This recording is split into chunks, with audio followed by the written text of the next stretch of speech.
Welcome back to the brush testing series in which I test out lots of different brushes. In this episode, we are going to be looking at the Escoda Ultimo. The brand is Escoda, line name is Ultimo, and this is the round pointed shape and it is size 10. It is made with synthetic squirrel, so it's totally man-made fiber, so if you're vegan, you can use this. And the bristle length is 24 millimeters and the diameter is 5.1 millimeter. The overall brush length is 23.2 centimeters, so pretty average in all the dimensions. It is suitable for watercolor, gouache, inks and fluid acrylics, so that means all the liquidy, watery kind of mediums. And this brush is available from size 3/0 to size 22. In Jackson's, this brush costs £7.70, which is about $10.23. In the Escoda website, it costs €7.44, and in Blick, it is available for $18.94. This is the brush. It's very fluffy. This one isn't the mop one, it is the round one. I do have one hair sticking out here, but it's very fluffy. Let's test the snap. So that's more of a dry, it's not a snap, it's a very dry, fluffy kind of snap. And you can feel that it's very thick around here when you just run your finger over it like this. This is a quite water brush. It's almost a moppy brush, but it's not a mop brush. The same range, the Escoda Ultimo, has a mop brush shape as well. So this isn't a mop, this is the round pointed, so it's more like the brushes we've been testing. And when I touch the tip, it's got quite a firm tip. And when I see brushes like that flare out, I'm like, oh yeah, it's clearly a moppy brush, but it does have a strong point when you touch it at the end. In terms of water capacity, not surprisingly, for a synthetic squirrel, it holds lots of water. It's only down here that you start getting some white coming through. But the problem I found with this particular brush, I'm sure you can see here, the ends, and if you want to see it in more detail, then I put high-res scan of this test sheet and all my other test sheets over on my Patreon, which is patreon.com/Oto Kano. And if you find the wealth of stuff that are on Patreon really overwhelming to find what you're looking for, because Patreon isn't the best thing for finding something you want in a large archive. I have also created Patreon Lounge, which all Patreon members above $5 have access to.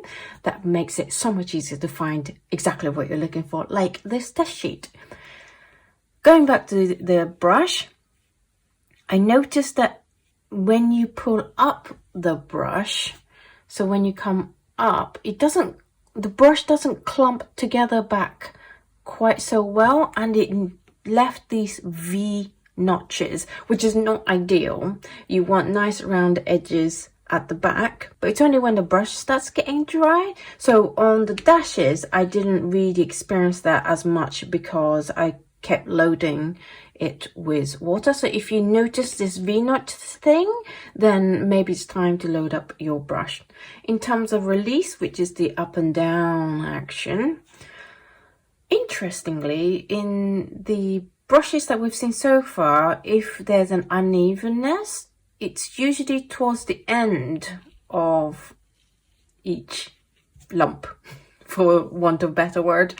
Whereas I noticed that this brush offloads all the water at the beginning when you go down rather than when you go up. So you might find this a little bit awkward if you do a lot of up and down and relying on the paint to be released when you're coming up. It might just be something that you need to look out for. You also see that it's kind of quite uneven at the ends. Again, this is the brush not coming back up together, and you'll see that again in the leaf. Max width, it's pretty wide. It is 1.9 centimeters, so pretty wide. And the belly drag is nice and soft, and because the water releases right at the beginning, there's nice, pretty solid line all the way up till towards the end. So it's a nice wet belly drag. In terms of thin lines, it doesn't do fine, thinnest of the lines out there. And I noticed that the longer lines were quite difficult to keep straight. It's definitely much better for shorter lines. But when you look at a mop brush or squirrel brush, this is a pretty decent thin lines for that kind of brush, especially one that can do this much width, and then to be able to do that thin, it's quite versatile. In terms of leaf, this is where I'm talking about the brush not coming up. When it's nice and wet, the brush will come back together quite nicely, but as soon as it starts to dry a little bit, it's released that main load of water off, then you're gonna have problems with the brush coming back together. So that is something you need to watch out for. Would I recommend this for botanical? I wouldn't. Any synthetic squirrel mop is mainly for covering large surfaces or doing big strokes. I have to say, I really enjoyed doing the snake of this brush. It's a lovely soft brush. There isn't a huge resistance so around the corners, and you get this nice fat lines that is pretty even, like at the top, and then it gradates gently. This was fun brush to do a snake in. So I would say that this is better for more closer to Japanese calligraphy kind of art, because you get nice load of water and then you get nice even look, and it's so soft and gentle. It was really lovely. In terms of flat wash, this was one load of water, so you can see that it can cover a large area. In terms of gradation, I did find it a little bit difficult to control the water because it holds so much water, and it's so soft. When you wring it on the edge of a jar, it doesn't wring out as much water as if you're doing it with a firmer brush. So I did have a little bit more water on here than I wanted. If you want better control, then it's best to dab it onto a kitchen towel or a towel or something of absorbent surface before you go in for the gradation. In terms of lift, actually for a very soft brush, because you got that quite firm middle bit, you get quite strong lifting happening here. With the dashes, again, the ends are a little bit uneven. It's not V-shaped like over here, but you don't have control really over how your dashes end, and it's quite uneven. Maybe that's something you're looking for. Maybe you don't want a uniform look. But if you do want a uniform look, then this brush is probably not the best one for you.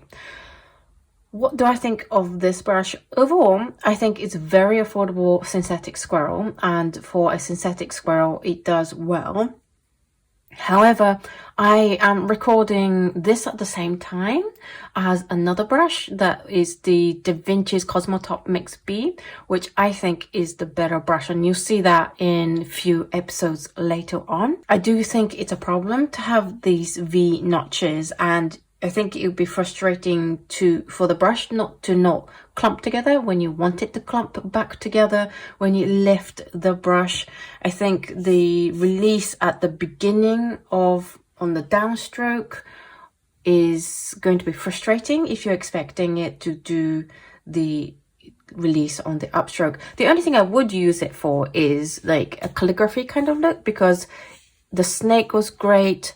The rough edges on here are really, really expressive. So if you are going to do a lot of belly drags and that kind of using the whole length of the brush and every part of the brush, then I think this will be a fun brush to work with. What do you think of this brush? Do let me know in the comments. And if you have this brush and you love it or hate it, do let me know in the comments down below why you love it or hate it, because that's always interesting to find out, and what you use it for. If you have a brush you'd like me to test, then do also let me know in the comments down below, and I'll see what I can do for you. In the next episode, we're going to be doing the Escoda Prado, so do look forward to that. Thank you so much for watching this video. Please subscribe, like, and share, and I will see you in the next video. Bye!